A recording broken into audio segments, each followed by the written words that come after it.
तो देखते हैं जैसे कि हम कुछ मंत्र बोलते हैं या जो भी है, तो मंत्र और साध्य ईश्वर ये कुछ भिन्न नहीं है।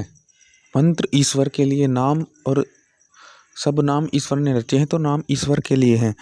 तो हम मंत्र कहते हैं कि मंत्र हमें भान करवाते हैं कि वह ईश्वर हमारे लिए कितना प्रिय है, हमें वो ईश्वर कितना प्रिय है, वह हमारे लिए क्या क्या करता है, वह कैसा है, इसलिए हमें प्रिय है। वो ऐसा है इसलिए हमें वो प्रिय है। ईश्वर ऐसे हैं इसलिए हमें प्रिय हैं। तो वो हमें ईश्वर की प्रियता भान कराने के लिए होता है। तो जैसे कि तो नाम कह दिया हमने, तो ऐसे ही हमें जो आत्मा है उसको कैसे प्रिय लगते हैं। जैसे कि हम कुछ मंत्र उच्चारण करते हैं तो हमें आनंद भी आता है, जैसी भावना जुड़ती है वैसी हमें भावना मिलती है। मैं प्रिय हूँ कि मुझे प्रिय मैं ज्ञात कर पाता हूँ। मैं इसलिए प्रिय हूँ कि मैं इस ईश्वर जो प्रियतम है उनको मैं जान पाता हूँ। मैं इसलिए प्रियतम हूँ उनकी आज्ञा में रह करके, मतलब मैं अच्छाई में चल करके, मेरे पास गुण हैं, मैं उनका भक्त हूँ, इसलिए मुझको हर्ष होना चाहिए। तो अब देखते हैं पृथ्वी और वायु के उदाहरण से इसमें कहा गया कि अंतरिक्ष में जैसे वायु होती है, तो ये देखते हैं कि जैसे कि पृथ्वी घूम रही है, और तो घूमते घूमती वह चाहती है कि बाहर जाना। जैसे कि उदाहरण के तौर पर पृथ्वी को पता है कि वायु मेरे पास आती है, कि अंतरिक्ष में वायु सब जगह टकरा के देखे, इसमें कह रखा है बाहर भीतर घिसने से उत्पन्न हुई बिजली से प्रदीप्त अंतरिक्ष में, मतलब आई हवा और गई पृथ्वी से टकरा करके।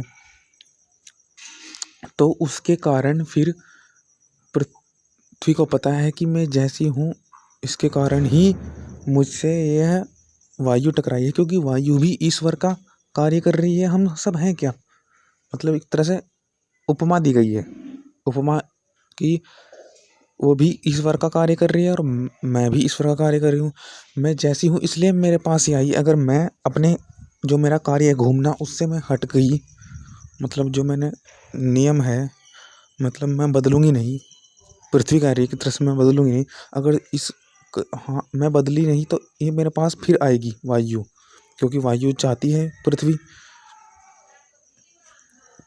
क्योंकि पृथ्वी को वायु अनुभव कराती है कि हाँ जो भी सब कार्य हो रहा है यहाँ पर ईश्वर के कारण हो रहा है, ईश्वर से प्रियतम होने के लिए हो रहा है। ईश्वर को प्रिय मतलब कि हाँ मैं ईश्वर के लिए कर सकती हूँ, इस ये सब कर सकते हैं। तो मैं जैसी हूँ मैं बदलूंगी नहीं तो वायु मेरे पास स्वतः ही आएगी, मतलब मैं भी कुछ कर रही हूँ ईश्वर के कारण से कर रही हूँ, और ये मेरा नियम है, इसको मैं ना छोड़ूं। तो ये इसमें भी कहा गया है कि अगर हम अपनी जिद पर रहे कि हाँ मुझे ये करना है, मैं बदलूंगा नहीं, तो सही है, क्योंकि फिर आपको वो जो मिल रहा था वो फिर हल्का दोबारा मिलेगा, वरना आपसे वह छूट जाएगा। कि मैं अपने को अनुभव करवा रही हूँ अभी ईश्वर के प्रियता के कारण अनुभव करवा रही हूँ, क्योंकि तो कुछ नहीं था यहाँ पर, कुछ नहीं था। अब हम सब क्रिया कर रहे हैं पृथ्वी, और हम सब जड़ चेतन जो भी क्रिया हो रही है वह उस सोच के कारण ही हो रही है कि ईश्वर प्रिय है, ईश्वर में ये ज्ञान है, तो वह सोच ईश्वर की है, वरना कुछ नहीं था। तो अब अपने कार्य करो, अपना मार्ग पर चलो, बदलना क्यों, क्योंकि फिर जो मतलब पूरी जोश से हम अपना कार्य करते हैं, तो हमें जैसे थे हम उसी में ही हमारे पर एक चुनौती आ जाती है कि हाँ अब ये है, तो फिर हम नया मार्ग मिलता है, नया परिश्रम, नई मंजिल मिलती है, नया रास्ता खुल जाता है, तो उस रास्ते पर भी हम प्राणी से सुख हो जाते हैं। तो ये ऐसा कि जैसे कि रोग था, हमारी अच्छाई है कि हमारी अच्छाई है कि हम क्या कर पाते हैं, यह हमारी अच्छाई है। इस अच्छाई को ज्ञात करने के लिए हम जैसा हम थे वैसे ही हमें रहना चाहिए, हमें बदलना नहीं है।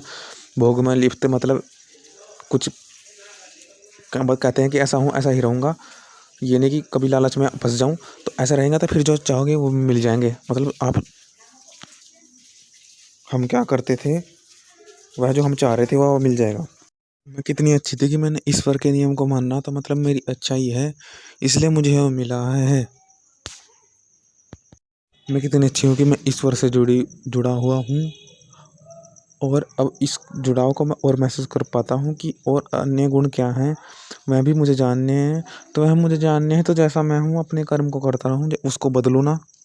मेरे मेरे पास वैसे आएँगे क्योंकि मैं अच्छाई है, वह अच्छाई मैं अभी अनुभव कर रहा हूँ, क्योंकि मैं अच्छा हूँ, अपने को मुझे महसूस करना है। तो वह अच्छाई जो मैं हूँ, जो मैं ईश्वर को अनुभव कर रहा हूँ, तो उसमें ही वो आती है कि ईश्वर के अन्य गुण क्या हैं, वो भी मुझे अनुभव करने हैं, तो फिर वो भी अनुभव होंगे। मैं कैसा हूँ ये मेरी अच्छाई है, वह भी जो मुझे चाहिए वह मेरी अच्छाई ही है, वह मुझे मिलेगा ही। वो मुझे सब चीज़ वो मिलेगी जो मैं चाहता हूँ, जैसा मैं हूँ भाव मुझे वो मिलेंगे, जो मैं चाह रहा हूँ अन्य गुण वो भी मुझे मिलेंगे, जो हम नहीं बदलेंगे तो परिवर्तन मतलब जैसे हैं अच्छे हैं तो अच्छे ही रहें, मतलब जैसे कह देते हैं कि मैं तो कल्याण करने वाला हूँ, मैं तो इस एक तरह से पृथ्वी का उदाहरण दे गए हैं कि पृथ्वी हम ईश्वर से प्रीति है तो प्रीति रहेगी ही। ये नहीं कि हम संसार के भोग में आकर्षित हो जाएं, इसके कह रहे हैं उसके माध्यम से पृथ्वी और वायु के माध्यम से अंतरिक्ष में जो भी है क्रिया हो रही है कि हाँ मैं कितना अच्छा हूँ कि मैं ईश्वर के नियमों में चलती हूँ, और मैं भी चलता हूँ, आत्मा भी कह रही है कि मैं भी चलता हूँ ईश्वर के नियमों में। मैं कैसा हूँ, अच्छा हूँ, मैं ईश्वर के कारण अच्छा हूँ। ईश्वर की वह अच्छाई कैसी है, वह अनेकों गुण वाली है, उसको अनेकों को मुझे जानना है, क्योंकि वह अपने को जानना है कि मैं कैसा हूँ, तो ईश्वर की अच्छाई है अनेकों गुण वाली है, वह कैसी है।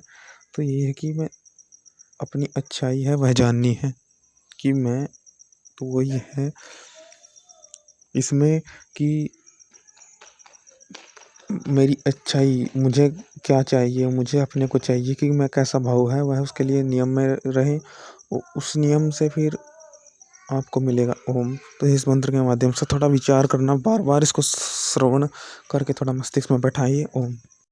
फिर जो हमारे भाव हम वही रखते हैं, तो कहते हैं कि होना चाहिए, और इस करने के लिए इसके लिए हमें ये करना पड़ेगा।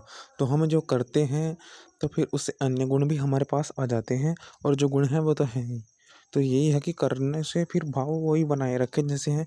तो फिर कहते हैं कि इसके लिए करना पड़ेगा, आप करोगे भी पूर्ण मेहनत से, पूर्ण लगाव से, इच्छा से, प्रेम से, प्रीति से, ईश्वर के प्रति समर्पित करके, तो आप अन्य गुण भी सीख जाएंगे ओम।